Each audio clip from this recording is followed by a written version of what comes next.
So, hello everyone. Today we are going to start our unit 2 of CNIP, which is Data Link Protocols. Before starting this unit, I would like to tell you that इस unit में कोई बहुत conceptual चीज़ें नहीं है, कोई बहुत बड़े टॉपिक्स नहीं है जिसको तुमको बैठ के समझने की ज़रूरत है.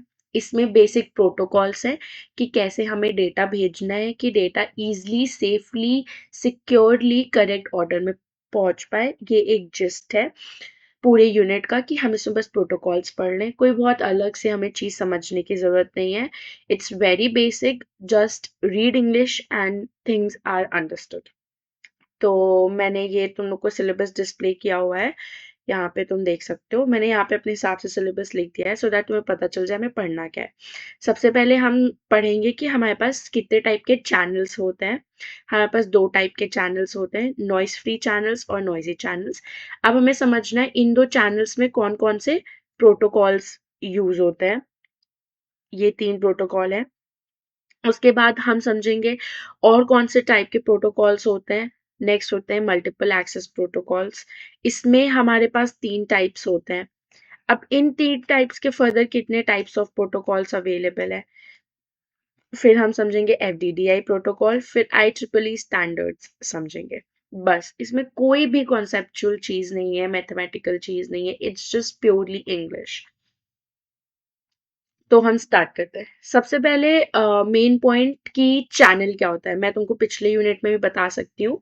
चैनल वो एक पाथ होता है जिससे हम मैसेज भेजते हैं सेंडर से रिसीवर तक.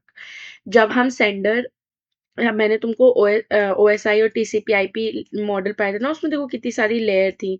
फिर हमारी उसमें लास्ट लेयर आती थी फिजिकल लेयर. फिर मैं तुमको बताता एक सेंडर साइड होता है, एक रिसीवर साइड होता है. सेंडर साइड भी सेम नंबर ऑफ लेयर्स होती है, रिसीवर साइड भी सेम नंबर ऑफ लेयर होती है. लास्ट लेयर होती है हमारे पास दोनों में फिजिकल लेयर. फिजिकल लेयर में हमारे पास फाइनल डेटा पैकेट आता है. उसमें सब कुछ होता है, IP एड्रेस, मैक एड्रेस और चेकसम सब कुछ होता है. फिर फिजिकल लेयर में उसको हम लोग सिग्नल्स में कन्वर्ट करते हैं. अगर एयर मीडियम है तो एयर के थ्रू, या अगर कॉपर वायर है तो हम इलेक्ट्रिकल सिग्नल्स में कन्वर्ट करते हैं. इस सेंडर के फिजिकल लेयर यहाँ से सिग्नल्स में कन्वर्ट करके इसके फिजिकल रिसीवर के फिजिकल लेयर पे भेजती है. फिर वही डेटा डिक्रिप्ट हो के फाइनल डेटा हमारे एप्लीकेशन लेयर रिसीवर साइड पे भेज देती है. तो ये मैंने तुमको समझाया था ना. तो चैनल क्या है, ये जो होता है ना यहाँ से, ये चैनल होता है बेसिकली. चैनल दो टाइप के हो सकते हैं. या तो वायरलेस हो सकता है या तो वायर्ड चैनल्स हो सकता है. अभी मैं तुमको बताया चैनल क्या करता है, सिग्नल कैरी करता है. बेस्ड ऑन किस टाइप का चैनल है, सिग्नल उस पर डिपेंड करता है. ठीक है. तो नेक्स्ट आता है हमारे दो टाइप के चैनल्स होते हैं. एक हमारा होता है नॉइजलेस चैनल, एक होता है हमारा नॉइजी चैनल. ठीक है. तो देखो नॉइजलेस चैनल में हमारे पास क्या होता है. देखो बिफोर टेलिंग यू नॉइजलेस और नॉइजी चैनल क्या होता है, बहुत क्लियरली मैं तुमको बता देती हूँ. नॉइजलेस चैनल एक बस हाइपोथेटिकल फिनोमेना है, वेयर एज नॉइजी चैनल जो है वो एक रियल वर्ल्ड सिचुएशन जो रियली एग्जिस्ट करती है. नॉइजलेस चैनल का मतलब क्या है कि जब तुम यहाँ से यहाँ पे डेटा भेजो, दूसरा पेन चूज कर लेती हूँ मैं. जब तुम यहाँ से यहाँ डेटा भेज रहे हो तो बीच में कोई इंटरप्शन नहीं है. जो तुम डेटा भेज रहे हो ditto same, ditto, not a single thing is changing. अब ये वैक्यूम सिचुएशन आ गई है बेसिकली. इतना आइडियल तो तुम्हें भी पता है. अगर कोई तुम डेटा भेज रहे हो डेफिनेटली नेटवर्क इशू होंगे, बीच में कोई ना कोई इंटरप्शन होगा, कोलिजन हो सकता है, बहुत सारी चीजें हो सकती है. तो नॉइजलेस चैनल तो बस एक मतलब नाम का बुकिश फिनोमेना है, which is not a real world phenomena. Next आता है हमारा नॉइजी चैनल. अब ये एक जेन्युइन फिनोमेना है. नॉइजी चैनल का मतलब कि जब तुम डेटा यहाँ से यहाँ भेज रहे हो तो बीच में इंटरप्शन अगर कर रहे हैं बेसिकली. डेटा तुम्हारा लॉस्ट हो सकता है, डिस्टॉर्ट हो सकता है, बहुत सारी चीजें हो सकती हैं. और वो डिस्टॉर्शन या लॉस जो होता है वो बहुत चीज़ों की वजह से हो सकता है. मान लो कोई थर्मल नॉइस प्रेजेंट है या तुम्हारा नेटवर्क ग्लिच हो गया है या ये सब. तो ये दो टाइप के तुम्हारे चैनल्स हो गए. अब देख लो यहाँ जो मैंने लिखा है वो तुम रीड कर लेना, because reading it's I'm just explaining you guys. I'm not reading the English that I've written. चलो. अब जो मैंने तुमको दो टाइप के चैनल्स बताए इनमें प्रोटोकॉल्स कौन कौन से यूज होते हैं. ठीक है.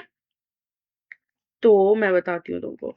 जो हमारा नॉइस फ्री चैनल है उसमें सिर्फ हमें एक प्रोटोकॉल पढ़ना है, stop and wait protocol. Noisy channel में हमें एक स्टॉप एंड वेट ARQ पढ़ना है और एक स्लाइडिंग विंडो प्रोटोकॉल पढ़ना है। अब स्लाइडिंग विंडो के आगे मैंने बॉक्स तो बनाया because sliding window basically in 2 protocol का समेशन होता है, उसको हम स्लाइडिंग विंडो बोलते हैं। हालाँकि हमें इससे फ़र्क नहीं पड़ता, ये तुम बस आंसर में लिखने के लिए एक लाइन बढ़ाने के लिए लिख सकते हो कि स्लाइडिंग विंडो प्रोटोकॉल जो होता है, इन 2 का समेशन होता है, उसके बाद तुमको स्लाइडिंग विंडो ही एक्सप्लेन करना है। तो हम स्टार्ट करते हैं अपने नॉइज़ फ्री चैनल के प्रोटोकॉल्स से, जिसको हम बोलते हैं wait and stop and wait protocol. Stop and wait protocol क्या होता है, मैं तुमको जनरली बता देती हूँ। ये डायग्राम देखो, डायग्राम बना के आना ही आना है, वरना मार्क्स नहीं मिलेंगे। एक सेंडर होता है, एक रिसीवर होता है। सेंडर जो होता है, जो भी डेटा भेजना होता है, डेटा फ्रेम, वो रिसीवर को भेजता है। जब वो डेटा फ्रेम रिसीवर को मिल गया, तो वो एक एक्नॉलेजमेंट सेंडर को भेजता है। ठीक है। अब इसमें 2 साइड हो गई, एक सेंडर साइड हो गया, एक रिसीवर साइड होता है। सेंडर का काम क्या हो गया है, मैंने यहाँ कहीं लिखा होगा, हाँ ये देखो। सेंडर का काम क्या हो गया, sends 1 packet at a time. Next packet तब सेंड करेगा जब एक्नॉलेजमेंट रिसीव होगा। इसने डेटा पैकेट भेजा, इसको मिला, ये एक्नॉलेजमेंट भेजेगा। अब जब तक सेंडर के पास उस फ्रेम का एक्नॉलेजमेंट नहीं आ गया है, तब तक वो नेक्स्ट डेटा फ्रेम भेजेगा ही नहीं। ये 2 रूल है सेंडर साइड के। रिसीवर साइड के क्या हो गए, वो एक पैकेट रिसीव करता है, ये देखो, रिसीव्स अ पैकेट, डेटा को कंज्यूम किया, एंड उस डेटा को कंज्यूम करने के बाद वो हमारा एक्नॉलेजमेंट मैसेज भेज देता है। बस यही होता है, यही तुमको यहाँ पे समझाना है। इंग्लिश में बस लिख देना है कि sender sends one frame, sender receives acknowledgement, after receiving इसी के sends back the next frame. क्योंकि ये नॉइस फ्री चैनल है, तो ऑब्वियस सी बात है कि फ्रेम जाएगा ही जाएगा, लॉस्ट होने के कोई चांस नहीं है, कोई रीट्रांसमिशन नहीं होगा, सीक्वेंस नंबर नहीं रिक्वायर्ड है। मतलब ये सब किताबी बातें हो गई जो रियल वर्ल्ड चीज पॉसिबल नहीं है। अब स्टॉप एंड वेट प्रोटोकॉल में 3 प्रॉब्लम्स थी। एक मिनट, हाँ, इसमें 3 प्रॉब्लम्स थी। पहला, लॉस्ट पहली प्रॉब्लम थी ड्यू टू लॉस्ट डेटा। इसमें क्या होता है कि अगर मान लो तुम्हारे सेंडर ने डेटा भेज दिया, ठीक है, अब वो डेटा लॉस हो गया, अब उसके पास पहुंचा ही नहीं। अब क्योंकि इसने डेटा भेजा है, वो लॉस हो गया है, इसके पास पहुंचा ही नहीं है, तो ये एक्नॉलेजमेंट कैसे भेजेगा? एक्नॉलेजमेंट नहीं भेजेगा तब तक ये दूसरा डेटा नहीं हो पाएगा। तो सेंडर इन्फिनाइट टाइम के लिए एक्नॉलेजमेंट का वेट करता है, वेयर एज जो हमारा रिसीवर है, वो भी इन्फिनाइट टाइम के लिए वेट करता रहेगा, वेट करता रहेगा, क्योंकि उसके पास फ्रेम तो आएगा ही नहीं, क्योंकि वो लॉस्ट हो गया। ठीक है, ये हो गई लॉस्ट डेटा। दूसरा problem due to lost acknowledgement. इसमें क्या होता है कि मान लो तुम्हारे सेंडर ने जो डेटा भेजा है वो पहुंच तो गया है, अब जिसने एक्नॉलेजमेंट भेजा है वो खो गया है। अब एक्नॉलेजमेंट खो गया तो इसके पास एक्नॉलेजमेंट आया ही नहीं, तो ये इन्फिनाइट टाइम के लिए वेट कर रहा है। उसके बाद problem due to delayed acknowledgement. After time out a sender sends a delayed acknowledgement may be wrongly classified. जैसे मान लो इसने ये वाला फ्रेम बहुत गंदा बना दिया है मैंने, एक मिनट तब समझ आएगा। हाँ, जैसे मान लो ये जो फ्रेम नंबर 1 है, ये भेजा इसने, ठीक है। अब इसने इसका एक्नॉलेजमेंट भेज दिया। देखो यार क्या लिखा है, after time out a sender sends a delayed acknowledgement might be wrongly classified as acknowledgement of some data. अब तुमको टाइम आउट नहीं समझ आएगा। देखो बहुत बार क्या होता है स्टॉप एंड वेट में, इस वाली सिचुएशन, ये वाली सिचुएशन कहाँ गया, ये तो सिचुएशन ना कर करे तो हम उसमें पर्टिकुलर टाइम स्लॉट यूज करते हैं कि चलो इसका ये टाइम स्लॉट है, इस टाइम स्लॉट में डेटा भेजा जाएगा, एक्नॉलेजमेंट आएगा। अब मान लो ये एक पर्टिकुलर टाइम स्लॉट है, इसमें फ्रेम भेजा, अब इसने एक्नॉलेजमेंट भेजा, भेज तो दिया, लेकिन वो इस टाइम फ्रेम में नहीं आया, वो इस टाइम फ्रेम में मान लो यहाँ पे आया, तो तब तक तो ये दूसरा फ्रेम भी भेज चुका था, तो इसको ये इस फ्रेम का एक्नॉलेजमेंट भी लग सकता है। कंफ्यूजन हो गई ना कि कौन से फ्रेम की एक्नॉलेजमेंट आई है, क्योंकि वो तो सिर्फ एसी के भेजेगा ना, तो यू डोंट नो कि किस फ्रेम की एक्नॉलेजमेंट आ रही है बेसिकली। तो ये 3 प्रॉब्लम है जो कि स्टॉप एंड वेट में होती है। नेक्स्ट मैंने तुमको क्या बताया था, हमें 2 पढ़ने हैं नॉइजी चैनल के। सो नॉइजी चैनल का पहला जो है वो हमारा stop and wait ARQ protocol है। तो देखो पिछले वाले में स्टॉप एंड वेट में क्या होता था, स्टॉप एंड वेट में हम सेंडर भेजता था और फिर वो एक्नॉलेजमेंट के लिए इनफिनाइट टाइम के लिए वेट करता था। वेयरएज़ इसमें हम लोग क्या करते हैं, जो कि ये लास्ट मैंने तुम लोग को ये समझाया था ना एक प्रॉब्लम, वो इसकी प्रॉब्लम है। इसमें क्या होता है कि इसमें एक पर्टिकुलर टाइम स्लॉट दिया गया होता है, उस टाइम स्लॉट में फ्रेम जाता है और उसी टाइम स्लॉट में एक्नॉलेजमेंट वापस आना होता है। अगर एक्नॉलेजमेंट नहीं आया है तो दोबारा वो फ्रेम ट्रांसमिट होता है और फिर एक्नॉलेजमेंट आना होता है। बस इतना सा है। After transmitting one frame the sender waits for the acknowledgement. If acknowledgement does not arise with in a certain time the sender retransmits the frame. Stop and wait ARQ में क्या होता है, stop and wait जो पुराना था plus time out timer plus sequence number क्यों, क्योंकि इसमें जो फ्रेम भेजे जाते हैं वो नंबर से भेजे जाते हैं, तो जो एक्नॉलेजमेंट होता है वो भी नंबर से आ रहा होता है। अब इसका ड्रॉबैक वही सेम ड्रॉबैक कि एक फ्रेम एक ही बार में भेजा जाएगा, जब उसका एक्नॉलेजमेंट आएगा तभी नेक्स्ट भेजा जाएगा। बैंडविड्थ ऑब्वियसली इसकी वजह से पुअर यूटिलाइज होती है और परफॉर्मेंस भी इसकी वजह से कम हो जाती है। नेक्स्ट हमारा नॉइजी चैनल का जो प्रोटोकॉल आता है, मैंने तुमको बताया था 2 प्रोटोकॉल का कॉम्बिनेशन है, गो बैक एंड ARQ और सेलेक्टिव रिपीट ARQ। इसमें क्या होता है, देखो ऐसे फ्रेम जो होता है हमारा वो ऐसे नंबर्स में डिवाइडेड होता है। एक हमारे पास विंडो होती है, उस विंडो का साइज हमें दिया गया होता है, जैसे यहाँ 4 है साइज, ठीक है। तो इसमें होता क्या है, जितना भी विंडो का साइज होता है उतने फ्रेम्स हम एक साथ भेजते हैं। जैसे यहाँ पे 4 विंडो का साइज है तो स्टार्टिंग फ्रेम से 0 से 4 भेजेंगे, 0 से 4 3। ये देखो यहाँ पे हम लोगों ने भेज दिए यहाँ पे।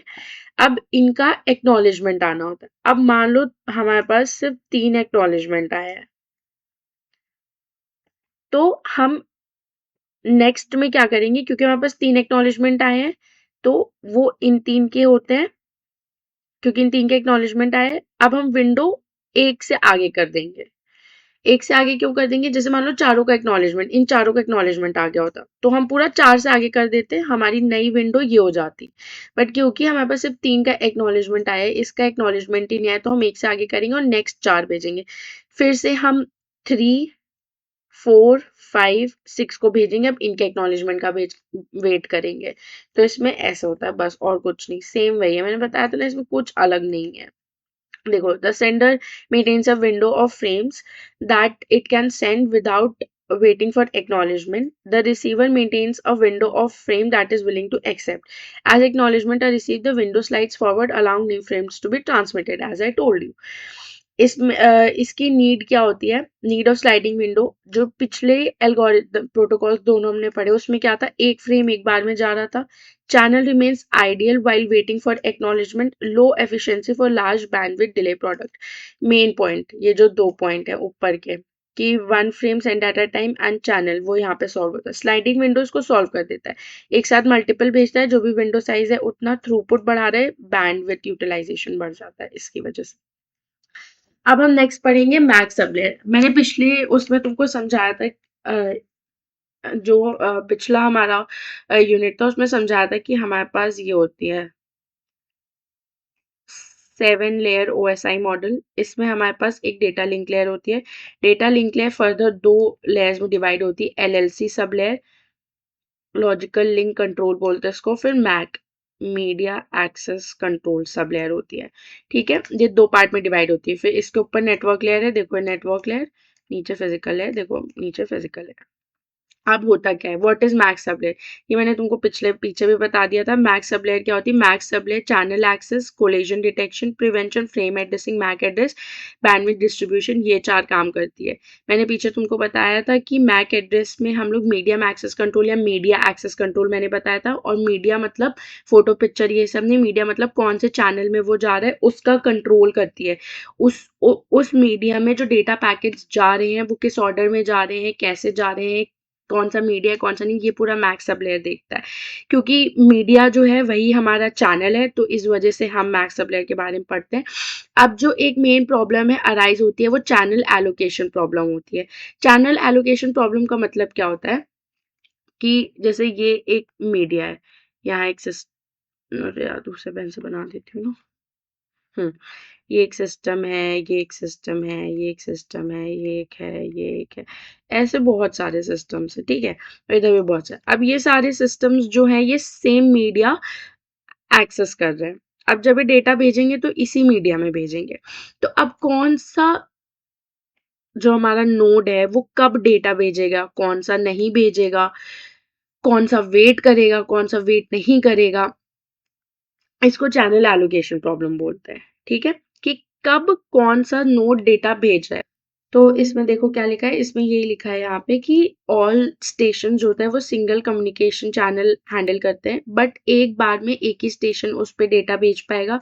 अगर 2 जो डेटा है या 2 सिस्टम्स हैं, सॉरी 2 नोड्स हैं, वो एक साथ हमारा डेटा भेज रहे हैं तो कोलिजन हो जाएगा। जैसे मान लो ये नोड है, अब ये नोड है, इसे यहाँ डेटा भेजा, इसने यहाँ डेटा भेजा, डेटा पैकेट।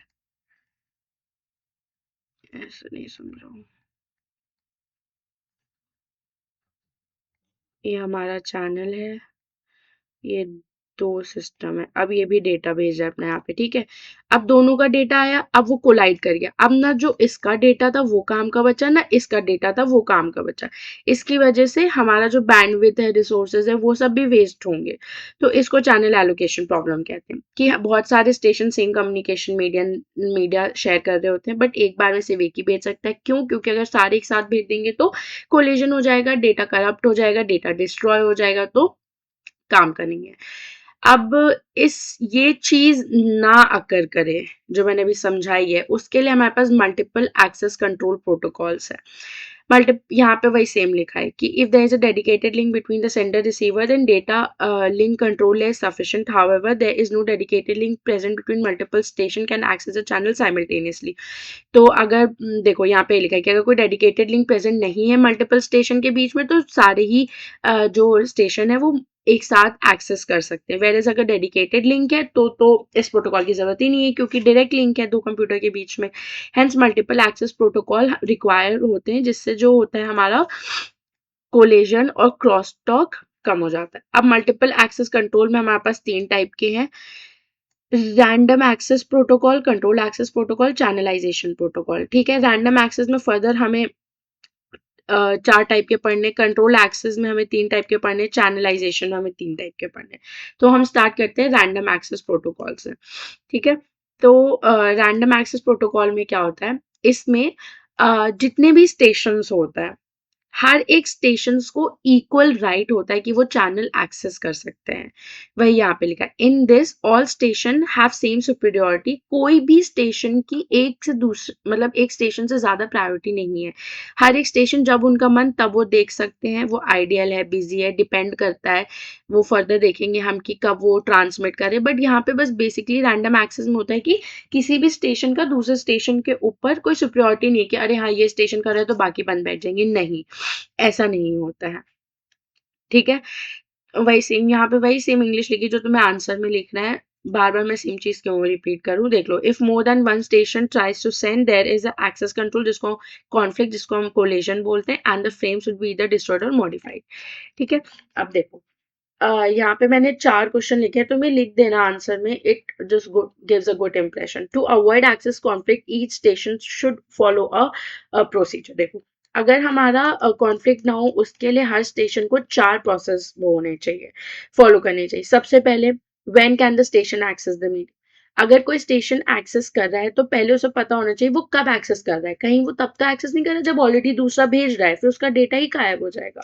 दूसरा, what can the station do if the medium is busy. अगर मीडियम बिजी है तो वो क्या करेगा, वो अब क्या करेगा ये तुम्हें फर्दर आगे क्लियर होगा, मैं अभी बता देती हूँ। या तो वो एक काम कर सकते हैं कि कंटिन्यूअसली वहीं पे कान लगा के बैठा रहे, सेंस करता रहे कि भाई फ्री हो रहा है, फ्री हो रहा है, फ्री हो रहा है, फ्री हो रहा है, जैसे हो रहा है फ्री भेज रहा है। या दूसरा काम ये कर सकता है कि वो आए, चेक करे, बिजी है, अच्छा ठीक है, फिर रैंडम अमाउंट ऑफ टाइम के बाद आके चेक कर रहा है, तब तक अपना चला जा रहा है, ये काम कर सकता है। ठीक है।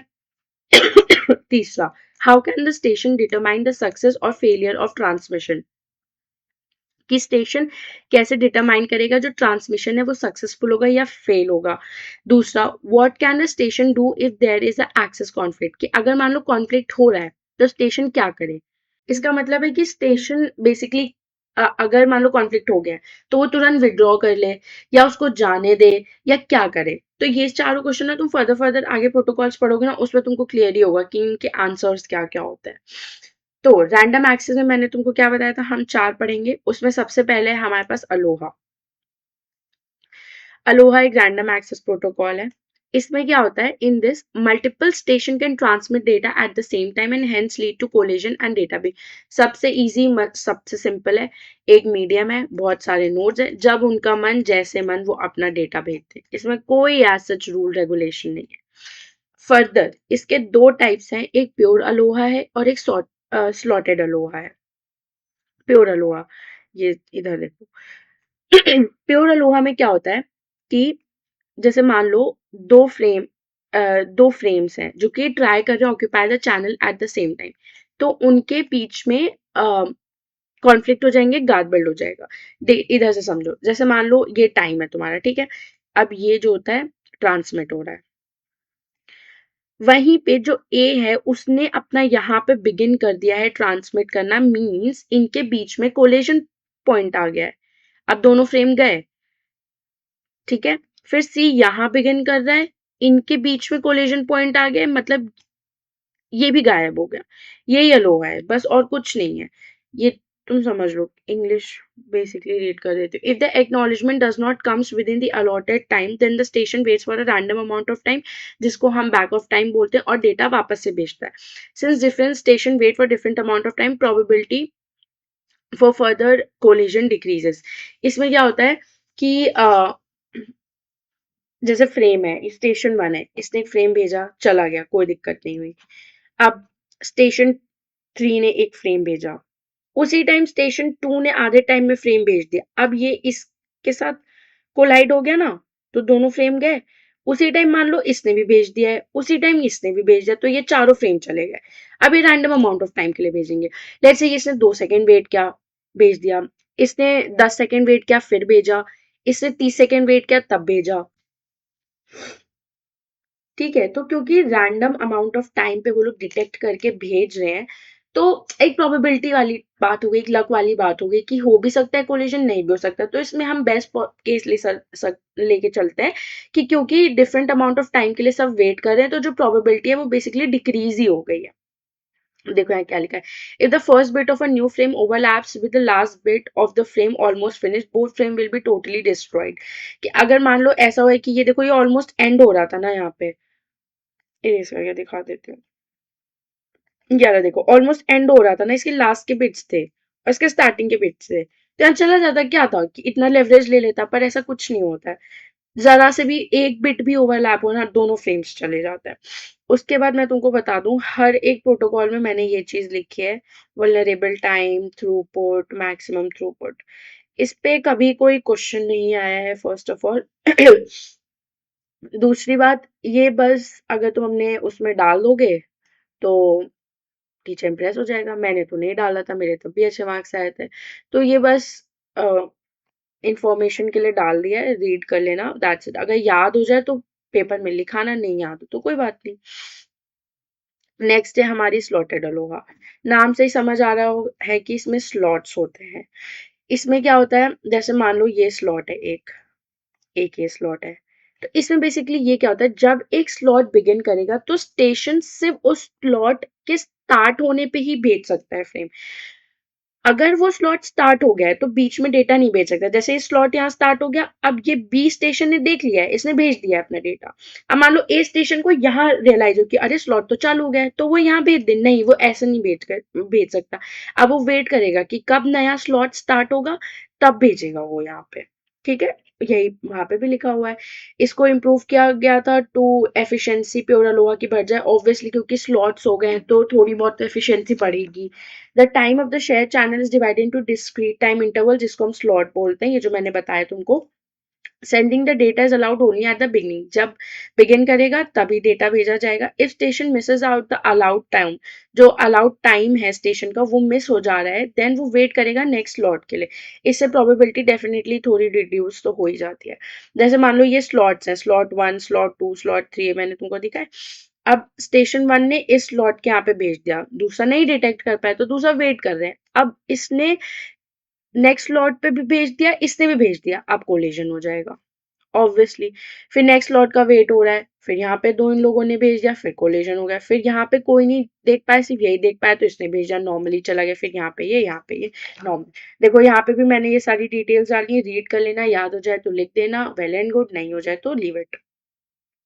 नेक्स्ट आता है हमारा CSMA, इसको हम बोलते हैं कैरियर सेंस प्रोटोकॉल। देखो ये इंपॉर्टेंट है, ये पेपर में आता ही आता है, ये क्वेश्चन आएगा ही आएगा यूनिट 2 से।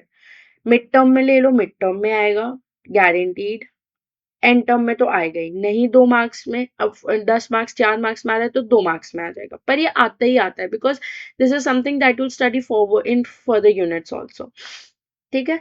तो सीएसएमए को हम लोगों ने बेसिकली डेवलप, हम लोगों ने मतलब जिन्होंने भी डेवलप किया था, वो पिछले 2 प्रोटोकॉल्स की परफॉर्मेंस बढ़ाने के लिए किया था। सीएसएमए का फुल फॉर्म होता है कैरियर सेंस प्रोटोकॉल्स। इसमें वो होता है क्या है, इसका इसमें एक चीज तुमको याद रखनी है और आंसर स्टार्ट होते वक्त ये लिखना ही लिखना है। सीएसएमए का प्रिंसिपल होता है सेंस बिफोर ट्रांसमिट और लिसन बिफोर ट्रांसमिट। इसका मैं छोटा सा जिस्ट दे देती हूँ, अभी तुम्हें आगे समझ आएगा जब मैं समझाऊंगी। सेंस या लिसन बिफोर ट्रांसमिट, जैसे मान लो नोट्स है, तो सेल्फ एक्सप्लेनेटरी है कि बिफोर सेंडिंग द डेटा वो इस चैनल को सेंस करेंगे और सेंस करके तब भेजेंगे। सिंपल। सेंस बिफोर ट्रांसमिट या लिसन बिफोर ट्रांसमिट का मतलब बस इतना है। अगर सेंस कर रहे हैं, उनको चैनल दिखाए कि चैनल हमारा बिजी है, तो ट्रांसमिशन हो रहा है। चैनल बिजी का मतलब क्या होता है कि ट्रांसमिशन अभी हो रहा है। ये चैनल बिजी आ रहा है मतलब कि जैसे मान लो ये सेंस कर रहा है, इसको चैनल बिजी आए, इसका मतलब क्या है कि कोई और नोड इसको यूज कर रहा है, चैनल बिजी है। ठीक है? फिर कैरियर आइडियल का मतलब क्या है, नो ट्रांसमिशन करेंटली। अगर मान लो इसने सेंस किया, इसको फ्री दिखा, तो मतलब कि कोई भी ट्रांसमिशन नहीं हो रहा है, मीन्स ये आइडियल है। अब देखो, the probability of collision still exist because propagation delay, a station में sense the medium and find it ideal only because the first bit is sent by another station and not yet been received. देखो, इसमें ये भी हो सकता है कि एक ये पॉसिबिलिटी जो मैंने बताया, दूसरी पॉसिबिलिटी एक बहुत कॉमन है, तुम लोग के दिमाग में भी आ रहा है, मान लो ये सेंस कर रहे हैं और ये भी सेंस कर रहा है। अब इन दोनों ने सेंस किया कि चैनल फ्री है। अब दोनों ने डेटा भेज दिया कि वो फ्री हो गया, जल्दी से भेज देता हूँ। कोलिजन हो गया कि नहीं हो गया? तो उसका मतलब ये तो है नहीं कि सीएसएम में कोलिजन हटा ही रहा है। कोलिजन तो नहीं हट रहा है, कोलिजन इज स्टिल देयर। ठीक है? अब ये इंपॉर्टेंट है। अगर सीएसएमए पे क्वेश्चन आ रहा है तो ये नहीं है कि बस यही लिखा है, इसी का डायग्राम बना दिया, नहीं। ये जो तुम पढ़ रहे हो ना, ये लिख के आने हैं 6 टाइप्स, यही मेन है। तो हम यहाँ पे 6 टाइप्स के सीएसएमए प्रोटोकॉल्स पढ़ेंगे। सबसे पहला आता है हमारा पी परसिस्टेंट, वन परसिस्टेंट, यहाँ से बता देती हूँ। फिर पी परसिस्टेंट, फिर नॉन परसिस्टेंट, ओ परसिस्टेंट, सीएसएमए सी ए सी डी, सीएसएमए सी ए सी ए। ये जो 3 है ना, ये इस डायग्राम से देखो। ये जो 3 टाइप के परसिस्टेंट प्रोटोकॉल्स है, इसमें सिर्फ सेंसिंग का डिफरेंस होता है। ये लास्ट में शायद ही मैं चली गई, ये जो लास्ट वाला है ना, ये सी वाला है पी परसिस्टेंट के लिए। एक तो छोटा नहीं होता है, तो मैं पीपी लिख के दे रही हूँ। ठीक है? तो इसमें क्या होता है, सबसे पहला वन परसिस्टेंट। वन परसिस्टेंट में क्या होता है कि मान लो एक चैनल है, उसको डेटा भेजना है। अब वो सेंस करेगा कि चैनल क्या है। मान लो उसको दिख गया कि चैनल आइडियल है, तो वो तुरंत भेज देगा अपना डेटा। अगर मान लो उसने सेंस किया और उसको जो तुम्हारा चैनल है वो बिजी मिला, तो फिर वो वहीं बैठा रहेगा। ये देखो, वो वहीं बैठा रहेगा और कंटिन्यूअसली सुनता रहेगा, सुनता रहेगा, सुनता रहेगा, और वेट करेगा कभी खत्म होगा, कभी फ्री होगा। जैसे ही उसको दिखा कि चैनल फ्री हुआ है, वो फट से अपना डेटा भेजेगा और डाल देगा। ये वन परसिस्टेंट है। नेक्स्ट आया नॉन परसिस्टेंट। नॉन परसिस्टेंट, एक नोड आया, उसको भेजना है डेटा, उसने सेंस किया, उसको क्या लगा, अरे अभी तो बिजी है, फिर वो चला जाएगा अपना काम कर। रैंडम अमाउंट ऑफ टाइम के बाद वो फिर आएगा, फिर सेंस करेगा, अरे ये तो फिर बिजी है, फिर चला जाएगा। फिर रैंडम अमाउंट ऑफ टाइम के लिए आएगा और उसको आइडियल दिख गया, वो अपना डेटा भेज देगा। नेक्स्ट, फिर आता है हमारा पी परसिस्टेंट। पी परसिस्टेंट देखो थोड़ा सा कंफ्यूजिंग है, तो मैं इसको पहले तुमको इंग्लिश वाला रीड करूंगी तभी समझाती हूँ। तब तक मैं तुम्हारा वन परसिस्टेंट और नॉन परसिस्टेंट टाइप समझ आ गया, उसका इंग्लिश रीड कर देती हूँ। देखो, इसमें before sending the data the first station first listens to the channel and if someone else is transmitting the data at the moment, तो वो वेट करता है। If channel is ideal the station transmits the frame, if busy then it sends a transmission medium continuously until it becomes ideal. Since the station transmits the frame with the probability of 1 when the carrier or the channel is ideal, the scheme of CSM is called one persistent. One का इसमें logic ये है कि देखो, channel को जब दिखा है कि सॉरी जो नोड है उसको जब देखा है कि तुम्हारा चैनल फ्री है, तभी उसने अपना डेटा भेजा है। उसके हिसाब से तो चैनल फ्री है, अभी कोई नहीं कोलाइड, कोई भी वो नहीं कर रहा है, मतलब यूज़ कर रहा है। तो इसका इसके हिसाब से क्या है प्रोबेबिलिटी? डेटा पहुँचने की 1 ही हुई, फुल ऑन फुल प्रोबेबिलिटी, क्योंकि आइडियल चैनल में उसने भेजा था। तो ये 1 जो है वहाँ से आता है, 1 persistent. The propagation delay has an important effect on performance of the protocol. The longer the propagation delay, the more important this effect becomes and the worse the performance. Propagation delay obviously जितना ज़्यादा ये wait करेगा, ये मान लो ये सुबह से शाम हो गई, वेट ही करते चले जा रहे हैं, तो प्रोपोगेशन डिले आ गई, इसकी वजह से परफॉर्मेंस भी गिर जाएगा। ये बस इतना सा था। फिर आता है हमारा नॉन परसिस्टेंट। नॉन परसिस्टेंट क्या होता है कि बिफोर सेंडिंग स्टेशन जो होता है वो सेंस करता है चैनल को। If no one is sending, station भेज देगा। However if a channel is already used, the station does not continuously sense it, continuously sense नहीं कर रहा है, with the purpose of seizing it immediately upon detecting the end of the previous, मतलब वो continuously उसको sense नहीं करता है कि भाई सेंस ही कर रहा है, जैसे फ्री मिले वो डिटेक्ट करे और उस पर ट्रांसमिट कर दे। इंस्टेड वो रैंडम पीरियड ऑफ टाइम के लिए वेट करता है, फिर आता है, फिर सेंस करता है, एग्जैक्टली जो मैंने तुमको अभी बताया अभी डायग्राम में। ठीक है, तो जो हमारा है वो है हमारा CSMACD। इसका फुल फॉर्म होता है carrier sense multiple access with collision detection, याद रखना। तो देखो इसमें क्या होता है, नाम में ही चीज लिखी हुई है, कोलिजन डिटेक्ट करते हैं हम लोग इसमें। Collision detect before sending the data. इसमें क्या होता है कि इफ टू स्टेशन जो होता है वो सेंस करते हैं कि जो हमारा चैनल है वो आइडियल है और दोनों ही बिगिन कर रहे हैं ट्रांसमिटिंग द डेटा। तो वही जो मैंने तुमको स्टार्टिंग में बताया था, 1 ऑफ दी 4 क्वेश्चन जो मैंने स्टार्टिंग में बोले थे उसमें से एक का आंसर यही मिल जाएगा। जो मैंने एक आंसर बताया था, जैसे मान लो 2 नोड है, दोनों को डेटा भेजना है, दोनों सेंस कर रहे हैं, दोनों को दिखा आइडियल है, दोनों ने भेजा, तो इंस्टेंटली जो होता है हमारा कोलिजन अकर हो जाएगा, हमारी बैंडविड्थ रिसोर्सेज सब वेस्ट हो जाएंगे। तो इस प्रोटोकॉल को हम लोग बोलते हैं CSMA-CD। इसमें क्या होता है, collision can be detected by looking at the power and the pulse width of the received signal and comparing it to the transmitted signal। इसमें क्या होता है कि जैसे मान लो इसने डेटा भेजा, इसने डेटा भेजा, दोनों सेंस कर रहे हैं कि आइडियल है, दोनों ने अपना डेटा डाला और जैसे ही उनको दिखा कि कोलिजन हो गया है, देखो जैसे उनको दिखा कोलिजन हो गया, वो तुरंत इंस्टेंटली जो अपना डेटा होता है भेजना बंद कर देते, because the moment they send their first bit ना, उनको दिख जाएगा कोलिजन हो गया, तो इंस्टेड क्या रहे, अब कोलिजन हो गया डेटा भेज ही देते हैं, इससे बेटर है कि वो फटाफट कोलिज अपना डेटा भेजना बंद कर देते हैं। और कोलिजन हो गया ये कैसे डिटेक्ट होता है, जो पावर पल्स विथ होती है, जो सिग्नल मिल रहा होता है उससे पता चलता है। After station detects a collision it aborts its transmission, देखो यहाँ लिखा है, waits for a random period of time and then tries again, assuming that no station has started transmitting in the meantime। इसको हम लोग CSMACD बोलते हैं। देखो ये यहाँ पे मैंने डायग्राम बना दिया, प्लीज मैं फिर से बोल रही हूँ डायग्राम बना देना।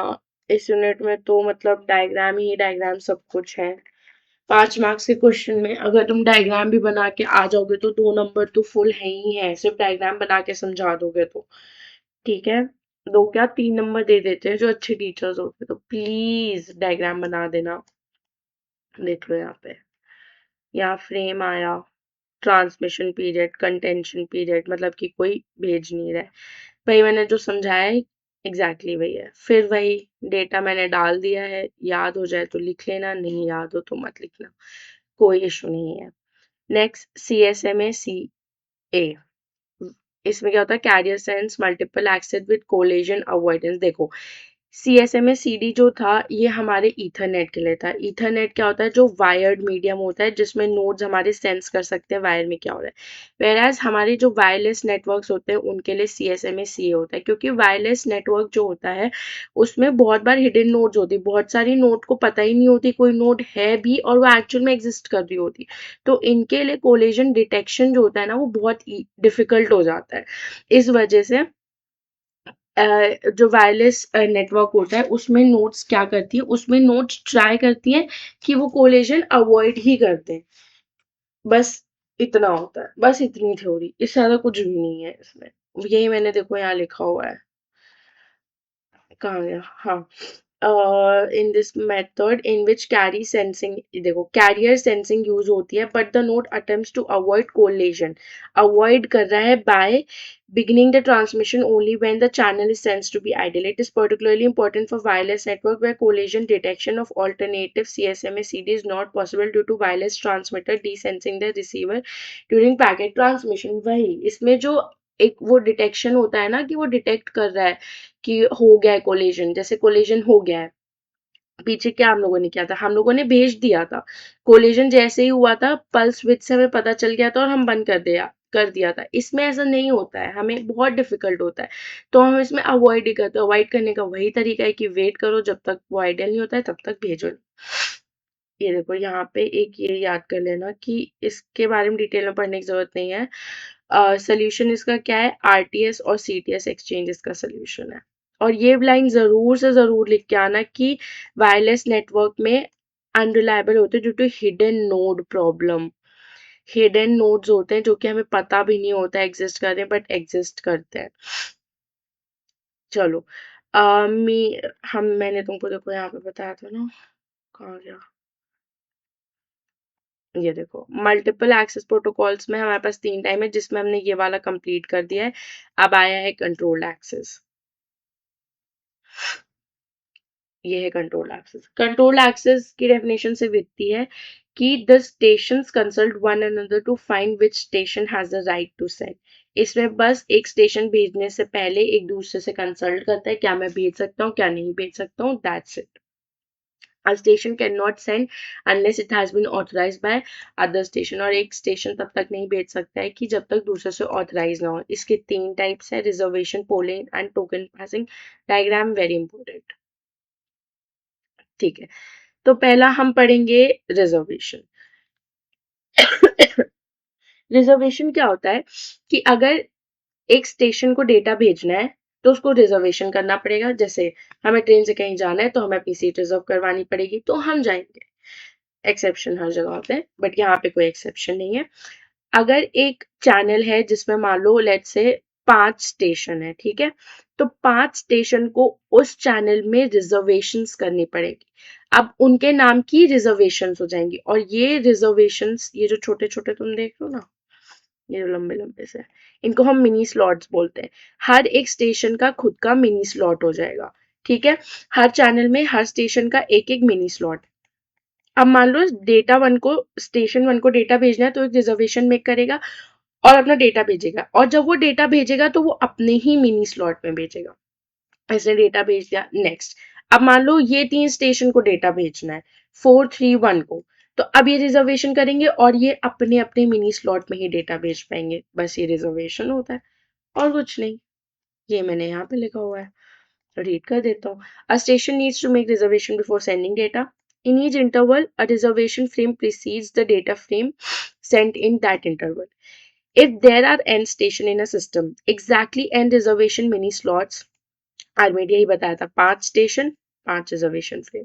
ईच मिनी स्लॉट जो होता है स्टेशन को बिलोंग करता है। जैसे यहाँ 5 थे, हर एक मिनी स्लॉट एक एक स्टेशन को बिलोंग करता है। When a station needs to send the data it needs to make reservation. इसको डेटा भेजना था, रिजर्वेशन बनाया इसने अपने मिनी स्लॉट में और उसी में डेटा भेज दिया। The station data made reservation can send the data frame after the reservation frame, ठीक है। नेक्स्ट आता है हमारा पोलिंग। अब देखो पोलिंग क्या होता है। पोलिंग में ऐसे एक पोल फंक्शन होता है, इसमें मास्टर स्लेव होता है। बेसिकली एक मास्टर होता है, बाकी सब जो होते हैं वो स्लेव होता है। मास्टर को हम लोग प्राइमरी नोड भी बोलते हैं और बाकी सबको हम लोग सेकेंडरी नोड भी बोलते हैं। प्राइमरी, ये सब सेकेंडरी। अब मास्टर नोड से पूछता है क्या तुम्हें कुछ भेजना है, ये रिप्लाई करता है हाँ मुझे भेजना है, फिर ये भेजना चालू करता है। समझ गए, बस ये पोलिंग है। इसमें एक मास्टर होता है एक स्लेव होता है। एक नोड अपने आप डेटा नहीं भेज सकता है। मास्टर जब तुमसे पूछेगा क्या तुम्हें कुछ भेजना है, तुम रिप्लाई बैक करोगे कि हाँ मुझे भेजना है, उसके बाद भेज सकते हो। Exactly that is written here. The procedure continues in a manner that there is a master node poll, जो हर एक नोड से साइक्लिक मैनर में पूछता है। जैसे इसमें मान लो पहले इससे पूछा क्या भेजना है, हाँ भेजना है, चलो इसने बोला भेजना है, भेज दिया। इससे पूछा क्या भेजना है, नहीं भेजना है, नेक्स्ट पे मूव कर जाएगा, क्या भेजना है, नहीं भेजना है, नेक्स्ट पे मूव कर जाएगा, क्या भेजना है, हाँ भेजना है, भेज दो, क्या भेजना है, नहीं भेजना है, क्या भेजना है, हाँ भेजना है, बस सिंपल साइक्लिक मैनर में। ठीक है। The polling protocol eliminates collision. Obviously जब हम किसी से पूछ रहे हैं तुमको भेजना है, और अगर हाँ परमिशन मिल रही है कि भेज रहे हैं, हम तभी भेज पा रहे हैं, अपने मन से नहीं भेज पा रहे हैं, और हमें पता है एक चैनल में कितने नोट्स हैं, और सबको परमिशन मिल रही है भेजने की, तो कोलिजन के तो चांस खत्म ही हो गए ना।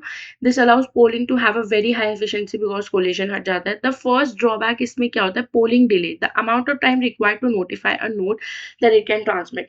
जो टाइम होता है कि एक मास्टर जो हो रहा है वो दूसरे को भेज रहा है कि भाई तुमको भेजना है, हाँ भेजना है, उसमें टाइम गया। दोबारा वो जो रिवर्ट करेगा कि हाँ आई वॉन्ट टू सेंड, उसको हम लोग पोलिंग डिले कहते हैं। ये एक डिले टाइम होता है, ये एक इसका ड्रॉबैक होता है। नेक्स्ट होता है सेकेंड ड्रॉबैक है which is potentially more serious, that if the master, हाँ हर एक नोड इस नोड जो हमारी मास्टर नोड है उसके अंडर काम कर रहा है, उससे कोऑर्डिनेट कर रहा है। अगर इस नोड को कुछ हुआ मतलब कि सारी नोड टाटा वाई फाई हो जाता है। इसमें हमारे पास दो होता है, पोल फंक्शन होता है, सेलेक्ट फंक्शन होता है। पोल फंक्शन क्या है, primary wants to receive the data, it asks the secondary. बस पोल फंक्शन क्या है, ये पूछेगा क्या तुमको भेजना है, ये पोल फंक्शन है। Select function, if the primary wants to send the data it tell secondary इसको भेजना है, ये इसको बताएगा कि हाँ मुझे भेजना है, ये सेकेंडरी फंक्शन है। याद हो जाए फॉर्मूला, याद कर लेना। नेक्स्ट है हमारा टोकन पासिंग। डायग्राम ही बता देती मैं तुम लोग को, चलो इससे बता देती हूँ एक बार।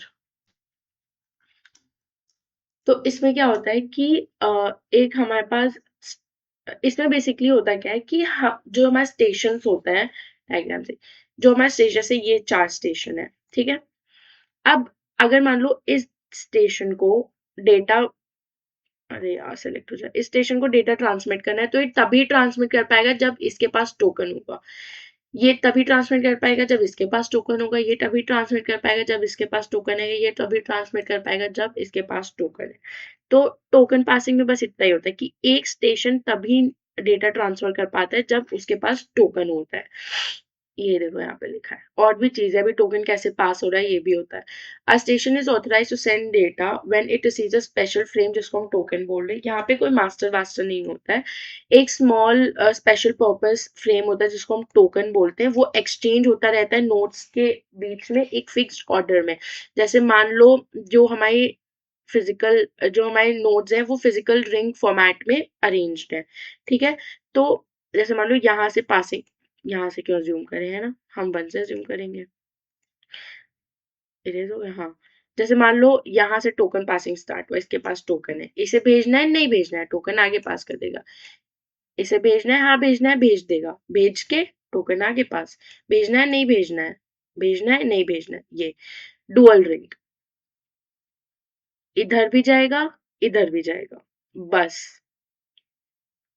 Star ring. इसमें बस ये टाइप ऑफ टोपोलॉजीज कह लो या टाइप, एक अरेंजमेंट है बेसिकली कि किस अरेंजमेंट में हमारे डेटा, सॉरी हमारे नोट्स अरेंज हैं कि उनके बीच में टोकन एक्सचेंज हो रहा है, ये यहाँ पे लिखा हुआ है।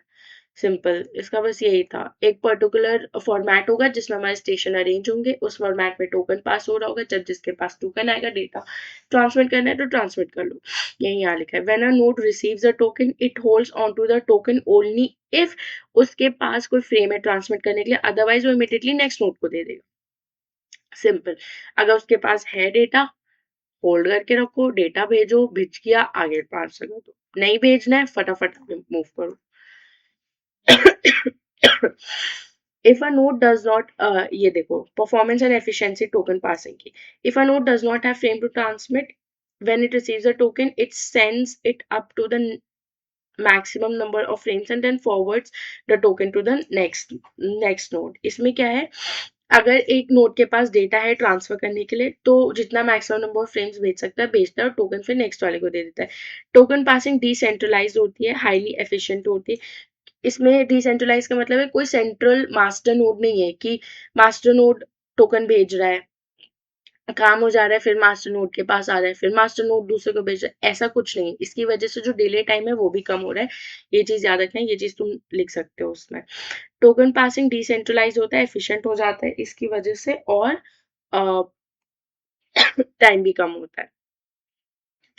इसमें क्या होता है, एक चीज़ प्रॉब्लम है कि अगर एक नोड फेल हो गया, तो ये जो अरेंजमेंट है ये तो डिस्टर्ब हो गया, इसके बीच में तो एक वो आ गया ना दरार बेसिकली, या यहाँ पे हॉलो गैप आ गया। तो ये एक प्रॉब्लम होती है कि फेलियर ऑफ वन नोड होता है, एंटायर सिस्टम को क्रैश कर देता है।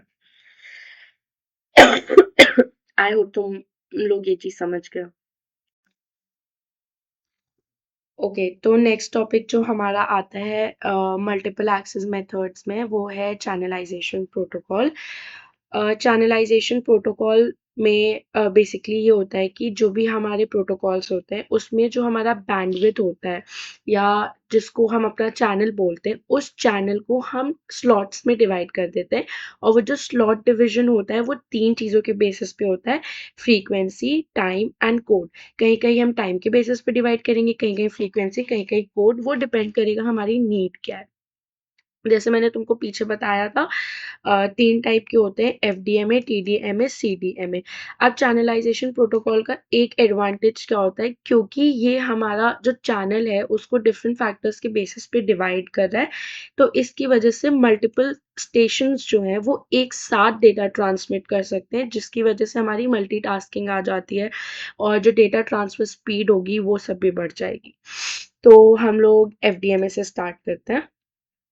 एफडीएमए में क्या होता है, जो हमारा चैनल होता है, मैंने तुमको बताया था ना, 2 फिजिकल लेयर होती हैं, एक सेंडर साइड, एक रिसीवर के साइड।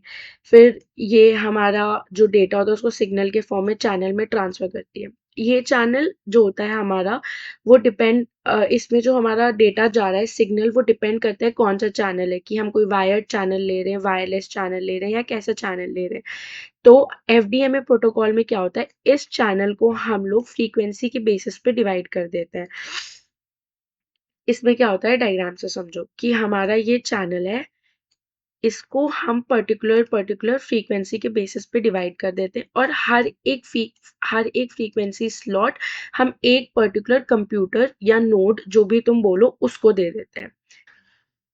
तो अब हमारे 2 चैनल्स हैं जो डिफरेंट डिफरेंट सिस्टम्स को दिए गए हैं। अब उन 2 चैनल्स को हमको प्रोटेक्ट करना पड़ेगा, या उनको डिफरेंशिएट करना पड़ेगा।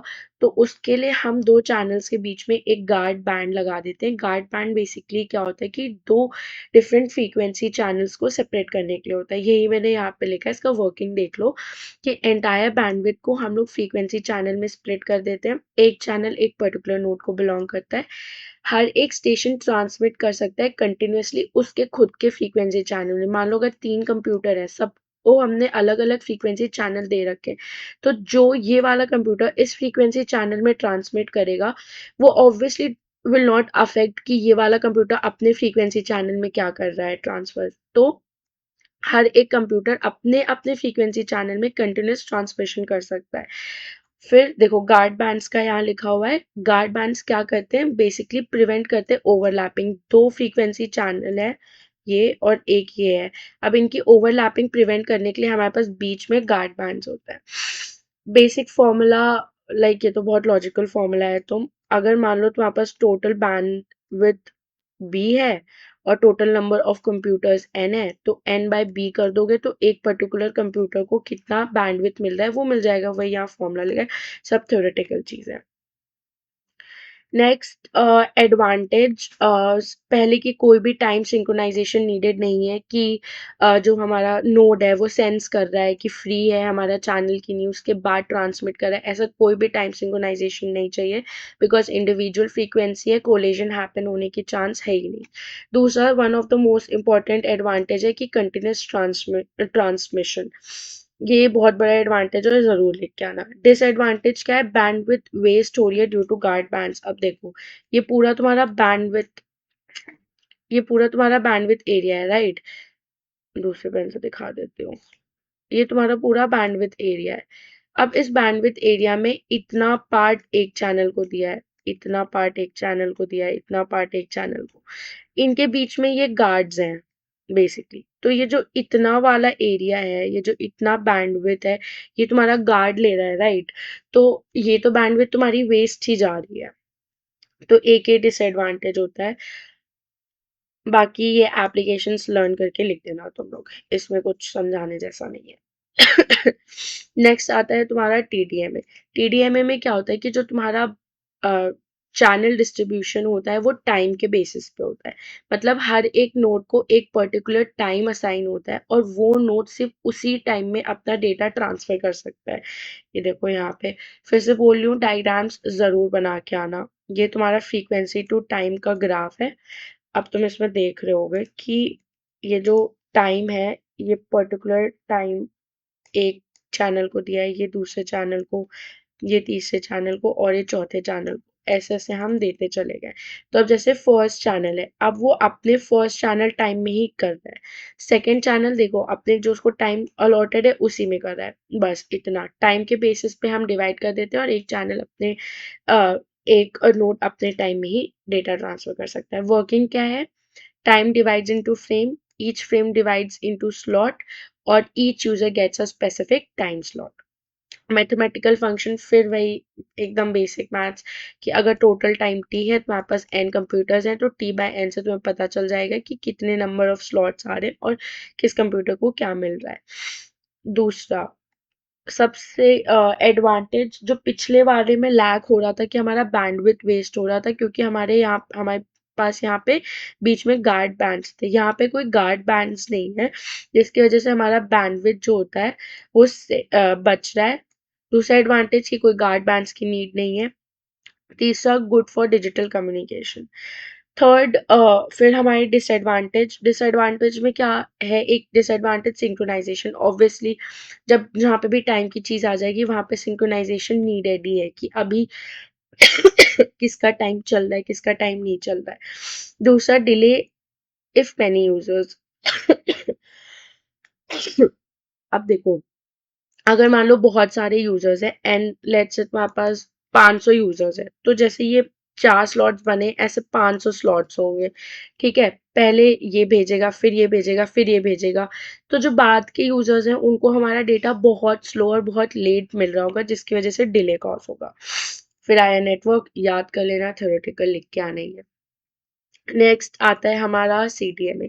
सीडीएमए में क्या होता है कि हमारा पता है ऐसे एक 3D एक्सेस होता है जिसमें एक हमारा टाइम का चल रहा होता है, एक फ्रीक्वेंसी का, दूसरा हमारा पावर का चल रहा होता है या तुम बोल दो कोड्स का, या बेसिकली कोड का ही चल रहा होता है क्योंकि मैंने तुमको यहाँ बताया था ना 3 चीज पे बेसिस होता है, लेकिन कई बार उसको तुम कहीं देखोगे या बुक्स में लिखा देखोगे तो पावर भी लिखा होता है।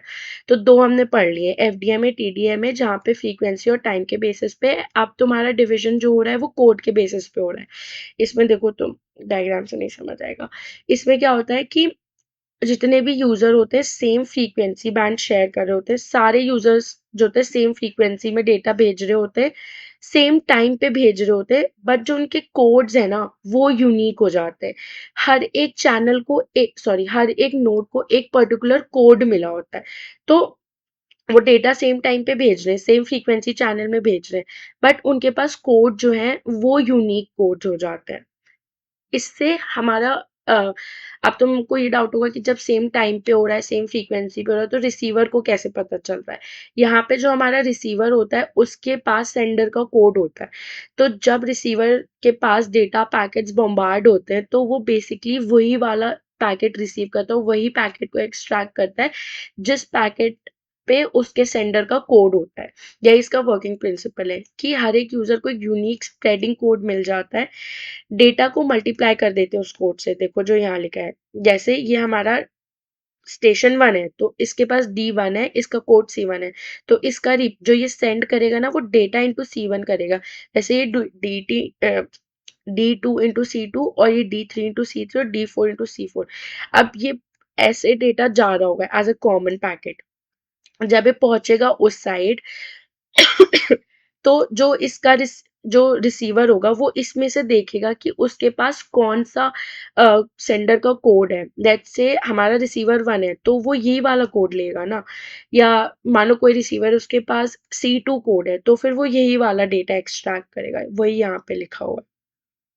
ये पूरा थ्योरेटिकल है, याद करना ही है। इसमें क्या मैं समझाऊँ, एडवांटेज क्या है, डिसएडवांटेज, एप्लीकेशन क्या है। देखो, कोड सिस्टम है तो सिक्योरिटी तो डेफिनेटली ज़्यादा हो गई है, कैपेसिटी भी ज़्यादा हो गई है और रेजिस्टेंस टू इंटरफेरेंस हो जाता है। फिर हमारा डिसएडवांटेज में क्या आता है, complex implementation. Obviously complex implementation हो जाएगा क्योंकि डेटा कोड इतना सब कुछ आ जा रहा है। फिर रिक्वायर्स पावर कंट्रोल, ये मैं तुमको बोला था कहीं कहीं तुम पढ़ोगे, जो तीसरी तुम्हारी एक्सेस होती है ये पावर एक्सेस होती है, तो इसमें पावर कंट्रोल चाहिए होता है। फिर तुम्हारे एप्लीकेशन, ये दो याद कर लेना, छोटे छोटे लिख दिए मैंने ताकि तुम लोग को याद हो जाए। फिर आता है हमारा second last topic, FDDI protocol. FDDI का फुल फॉर्म होता है fibre distributed data interface. Fibre word से तुम लोग समझ जा रहे होगे कि यहाँ पे वायर्ड मीडियम हो रहा होगा, फाइबर ऑप्टिक्स हो रहा होगा। और वायर्ड मीडियम का मतलब क्या होता है, ईथरनेट। देखो, पहले तो FDDI high speed LAN technology होती है, that use optical fibre as transmission medium. Operate करता है 100 Mbps की स्पीड पे। तुम्हारे वाईफाई वाला जब वाईफाई लगाने आता होगा तो नोटिस दैट वो तुमको एक वायर भी देता है, ईथरनेट वायर ही होती है वो, जिसको तुम अपने लैपटॉप में डायरेक्टली कनेक्ट कर लोगे। कोई बहुत हाई इंटरनेट रिक्वायरिंग काम होता है तो वहाँ पे वाईफाई बहुत स्लो काम कर रहा होता है, वेरएज अगर तुम ईथरनेट केबल लगाओगे तो जो तुम्हारा काम वाईफाई 10 मिनट में कर रहा होगा वो ऑलमोस्ट 50% रिड्यूस हो जाता है, क्योंकि वहाँ पे स्पीड बढ़ जाती है। तो FDDI में वही होता है, जस्ट बिकॉज यहाँ पे फाइबर ऑप्टिक मतलब वायर्ड मीडियम यूज हो रहा होता है तो स्पीड तुम्हारी काफ़ी ज़्यादा बढ़ जाती है। स्पीड बढ़ जाएगी तो जो द रेट एट विच तुम्हारा डेटा लोड हो रहा होगा या काम हो रहा होगा या ट्रांसफर हो रहा होगा डेटा, वो बढ़ जाएगा। लॉन्ग डिस्टेंस कम्युनिकेशन भी होता है, जैसे हमारे कॉलेज में हमारे जो सिस्टम्स है उन सब में ईथरनेट वायर लगी हुई है, वो वाईफाई से भी कनेक्ट होते हैं लेकिन उसमें ईथरनेट हम इस वजह से लगा देते हैं बिकॉज उसकी स्पीड बढ़ जाती है। और वाईफाई में क्या होगा कि इतने सारे सिस्टम्स में हमारा वाईफाई जब काम करेगा तो जो उसका बैंडविड्थ होता है वो डिस्ट्रीब्यूट हो जाता है और बहुत स्लो काम कर रहा होता है। फिर ईथरनेट केबल में फॉल्ट टॉलरेंस होता है, रिलायबल बैकबोन नेटवर्क होता है। ऑब्वियसली वायर्ड मीडियम जो होते हैं वो रिलायबल नेटवर्क्स ही होते हैं। फिर FDDI जो होता है वो टोकन पासिंग प्रोटोकॉल यूज करता है और डुअल रिंग टोपोलॉजी, ये दो कीवर्ड्स हैं तुम्हारे, डुअल रिंग टोपोलॉजी जरूर लिखना। और टोकन पासिंग प्रोटोकॉल मैंने तुमको बताया था कि हमारा अगर एक कंप्यूटर नेटवर्क है उसमें बहुत सारे नोड्स हैं, हर एक नोड एक पर्टिकुलर टोपोलॉजी में होते हैं, रिंग में हो सकते हैं, स्टार में हो सकते हैं, डुअल रिंग। और बस बेस्ड ऑन द टोपोलॉजी एक पर्टिकुलर डायरेक्शन ऑफ फ्लो होता है ऑफ डेटा, जैसे ये वाला डायरेक्शन है।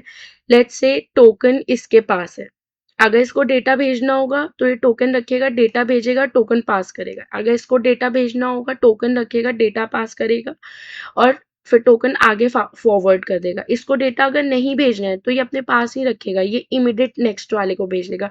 ये टोकन पासिंग प्रोटोकॉल मैंने तुमको बताया था, ये टोकन पासिंग प्रोटोकॉल होता है। नेक्स्ट डुअल रिंग टोपोलॉजी क्या होता है कि इसमें ना ये दो रिंग्स होते हैं, इसमें एक प्राइमरी रिंग होता है, एक सेकेंडरी रिंग होता है। हाँ, FDDI use two counter rotating rings, एक प्राइमरी रिंग एक secondary ring. Primary ring main normal ring होती है, जो मेन रिंग होती है बेसिकली, जिससे हम लोग डेटा ट्रांसमिट कर रहे होते हैं, वो हमारी नॉर्मल रिंग हो गई, जैसे ये वाली। अब इसमें क्या करते हैं, हम एक एज अ बैकअप प्लान हमारी सेकेंडरी रिंग रख रहे होते हैं। उसमें क्या होता है कि अगर मान लो जैसे प्राइमरी रिंग फेल हो गई तो इमिडिएटली हमारी सेकेंडरी रिंग जो होती है वो ऑटोमेटिकली टेक ओवर कर लेती है, सो दैट हमारा डेटा पासिंग स्टॉप ना हो। बस ये होता है यहाँ पे। नेक्स्ट है, मैंने देखा यहाँ पे वर्किंग लिख दिया है, एक बार रीड कर देती हूँ। इसमें क्या होता है, एक स्पेशल फ्रेम होता है जिसको टोकन बोलते हैं, वो सर्कुलेट होता है अराउंड द रिंग। रिंग कौन सी, प्राइमरी रिंग, ठीक है। Station can transmit data only when it captures the token, वही टोकन पासिंग वाला कॉन्सेप्ट जो मैंने भी तुम्हें बताया। आफ्टर ट्रांसमिशन वो टोकन रिलीज कर देगा, नेक्स्ट नोड को दे देगा। The token then passes to the next station. Simple. और टोकन पासिंग में मैंने तुमको एक बहुत इंपॉर्टेंट बात बताई थी कि टोकन पासिंग का सबसे इंपॉर्टेंट चीज क्या है, कि टोकन पासिंग में कोलिजन की 0 चांसेस होते हैं। उसमें कोलिजन होता ही नहीं है, बिकॉज डेटा तभी ट्रांसफर हो रहा होता है जब उसके पास टोकन होता है। कोई भी नोड रैंडमली डेटा नहीं भेज रहा होता, तो यहाँ पे collision doesn't happens. Next, Ethernet, as I told you, it is basically designed for Ethernet, wired medium तुम बोल सकते हो। इसमें कुछ सच है नहीं समझाने का, ये बस एक थ्योरेटिकल टॉपिक है। Just learn it out, rote learn कर लेना कि एफडीडीआई ईथरनेट में कैसे यूज होता है। One of the most widely use wired LAN technology हमारी ईथरनेट ही है। Operates in data link layer and physical layer. Physical layer में कैसे, वो फिजिकल मीडियम, ये हम वायर्ड मीडियम ले सकते हैं। Family of networking technologies IEEE 2.8 802.2 and 802.3। 802.3 जो स्टैंडर्ड है, ये हमारा ईथरनेट स्टैंडर्ड ही है बेसिकली। फिर सपोर्ट करता है बैंडविड्थ, ये स्टैंडर्ड जिससे यहाँ पे डिफाइन होते हैं। It's all rote learning, there is no understandable thing. ये 3 चीजें बस अपना आंसर बढ़ाने के लिए याद कर लेना कि ईथरनेट का इवैल्यूएशन क्या है। Standard Ethernet, fast, gigabit, 10 gigabit और इनकी स्पीड्स। फिर लास्ट टॉपिक हमारा आता है IEEE स्टैंडर्ड्स फॉर 802.11 एंड 802.3। 802.11 जो है वो तुम आगे भी बहुत डिटेल में पढ़ोगे, यहाँ पर तो बस ऐसे नॉर्मल से ही पढ़ना है। 802.11 जो हमारा IEEE स्टैंडर्ड है, ये हमारे व्लैन्स के लिए है, जो वायरलेस लोकल एरिया नेटवर्क्स होते हैं। कॉमनली हम इसको वाईफाई प्रोटोकॉल या वाईफाई स्टैंडर्ड भी बोल देते हैं। दैट्स इट, पूरा थ्योरेटिकल टॉपिक है, कुछ इसमें याद कर समझने वाला नहीं है। It defines wireless transmission medium, MAC layer protocol, frame structure, security mechanism.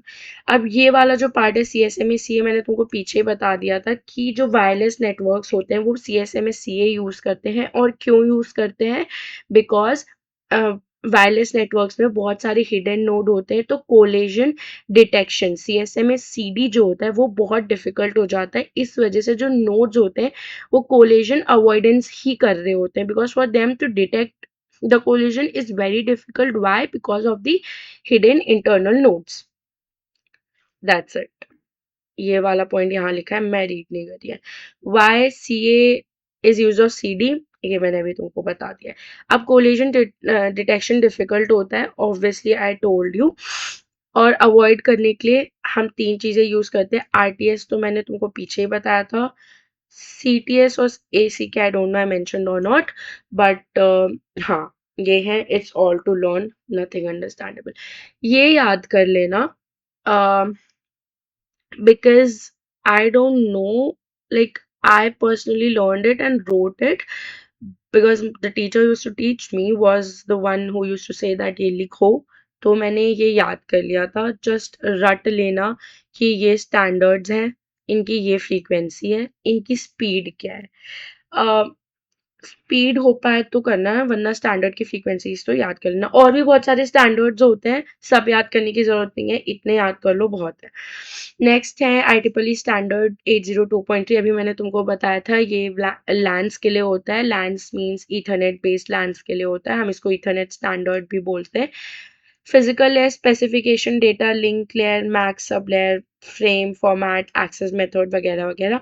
क्योंकि वायर्ड मीडिया में तो हम यहाँ CSMA CA नहीं यूज करके CSMA CD यूज करते हैं। CSMA CD क्या होता था, carrier sense multiple access collision detection. Collision detection कैसे करते थे कि डेटा भेजने से पहले हम लोग सेंस कर रहे होते थे, और बहुत बार ऐसा होता था कि 2 नोड्स साथ में सेंस कर रहे हैं और दोनों को आइडियल लगा है, दोनों भेजेंगे तो इंस्टेंटली उनको कोलिजन होगा। तो इंस्टेड ऑफ कि अरे चलो कोलिजन हो गया जाने दो डेटा, से बेहतर है कि उसको तुरंत विथड्रॉ कर लो ताकि हमारा जो बैंडविड्थ है वो ना वेस्ट हो। ये CSMA CD होता था, तो ये CSMA CD फॉलो करता है। इसका वर्किंग देखो मैंने लिख दिया, स्टेशन सेंस करेगा, आइडियल है ट्रांसमिट, कोलिजन अगर तुरंत ट्रांसमिशन स्टॉप कर दो, फिर रैंडम अमाउंट ऑफ टाइम के लिए वेट करो, जिसको बैक ऑफ टाइम के लिए बोलते हैं, वापस से री ट्रांसमिट कर दो। अ, ये वाली चीज just learn it, I mean या ये जो तुम्हारा ईथरनेट फ्रेम है उसका एक लेआउट है, इसको तो जेन्युइनली याद ही करना पड़ता है। इसमें क्या होता है कि just learn it the way you will be able to learn it. ये एक ईथरनेट फ्रेम है, इसके स्टार्टिंग में हमारे पास प्रियम्बल होता है, यहाँ पे SFD होता है, यहाँ पे destination address, source address, length of type, data padding, CRC, सबकी पर्टिकुलर पर्टिकुलर बाइट्स होती हैं। दैट्स इट, यही होता है, ये याद ही करना पड़ता है। नेक्स्ट है, जैसे मैंने तुमको पीछे वर्जन्स बताए थे वाईफाई वर्जन्स, वैसे ईथरनेट वर्जन्स भी होते हैं। ये देखो मैंने जो पीछे तुमको वो दिखाया है ना, उसका मैंने यहाँ पे डेटा लिख दिया है कि कौन से कितने बाइट का होता है। तो हाँ, जैसे मैंने पीछे तुमको बताया था वाईफाई वर्जन्स, वैसे यहाँ ईथरनेट वर्जन्स है, 3 तो याद ही कर जाना। बस हमारी यूनिट होती है खत्म। Finally unit 2 is done. I hope तुम लोग समझ गए होगे unit. This is the most easiest unit because कुछ समझना नहीं है इस यूनिट में, बस इंग्लिश रीड करो and everything is so explainable. Diagrams याद रखना, ड्रॉ करना, please draw your diagrams, make sure अगर तुम्हें कुछ भी नहीं आ रहा है लिखने को तब भी डायग्राम बना देना, ताकि it is very easy to score. And let's meet in the next unit.